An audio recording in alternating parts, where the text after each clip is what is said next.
Hi everyone! For today's product review, I'm going to be taking a look at these deluxe board game train sets by the Little Plastic Train Co.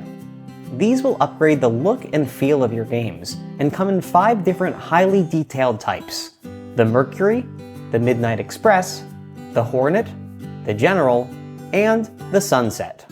I'll only be filming with the Mercury trains for this video since the rest are still all in prototype form, but all 5 will be available on Kickstarter. Now, when I first saw these, I assumed they'd be used as an upgrade for standard train components. However, most of the promotional material feature photos of them being used with the game Ticket to Ride. If you've watched my How to Play video, you know that that's a game about garbage men who are collecting dumpsters, and there's not a single train in the entire game. When I brought out my copy, I was unsure how exactly the trains were supposed to be integrated. Since the plastic dumpsters are essential to Ticket to Ride's gameplay, literally the only other components it made sense to replace were the cards. However, it was awkward trying to use little plastic trains as if they were flat cardstock, and they were incredibly annoying to shuffle. Additionally, they don't have the same coloration as the cards, which ended up making gameplay almost impossible.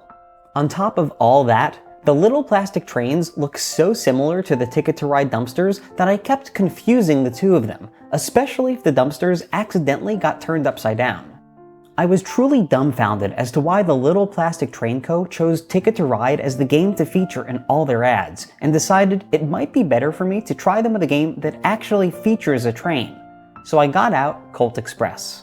However, while playing this game, components are constantly placed on top and inside of its train. When I swapped it out for the Little Plastic Train Co. trains, it was completely idiotic. I could technically still sort of put the other pieces on top and inside, but my personal opinion is that it looks incredibly stupid, and I hate it. Just to cover all my bases and make sure I tried everything, I decided to put back the original cardboard train and instead replace all the other components. But this felt just as dumb. Why would there be a big train full of other smaller trains? And just how big was this big train that it could hold other trains inside and on top of it? It was illogical, confusing, and sucked all the fun right out of the game for me. After all this, I was beginning to get flustered. I just couldn't understand why the Little Plastic Train Co. would go through all the trouble of making this product when it seemed so counterintuitive. However, as I thought about it more, I started thinking, what if I had just been looking at this whole thing the wrong way? You see, trains as a concept is one of the most exhilarating things I can think of. So instead of upgrading the feel of games, maybe these are actually meant to upgrade the excitement of games. For example, everyone hates the game Scrabble because it looks boring and its pieces are all just random complicated letters. But when I removed all those and replaced them with trains, holy cow, it was immediately way cooler. Train Scrabble was hip and pumped a welcome dose of adrenaline into an otherwise depressing game. I have absolutely no interest in actually playing Scrabble, so it didn't even matter that the trains ruined its functionality as a game. They took something boring and made it exciting, and I realized that must be what their true value is. For another example, take a look at Bunny Kingdom. Why would you ever want to play a game about bunnies building kingdoms when you could play a game about 200-ton steel trains building kingdoms? I don't even know how trains would logically be able to do that, but the very thought of it happening is so thrilling, and that enough is already a vast improvement to the game.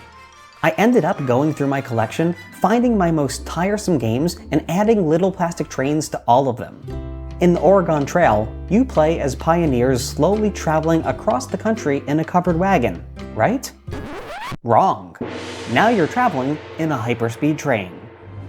In Battlestar Galactica, you play as characters from a canceled TV show, right? Wrong again. Now you play as trains in outer space. Once I stopped worrying about functionality and started focusing on just how fun trains are in general, I began to appreciate how great of a product these actually are. So, it's with great pride that I wholeheartedly recommend the Little Plastic Train Co. trains. Just be careful though, I've found that they're so much fun, I've even started replacing things in the real world with them. Now, If you'll excuse me, I have to go finish this cup of coffee.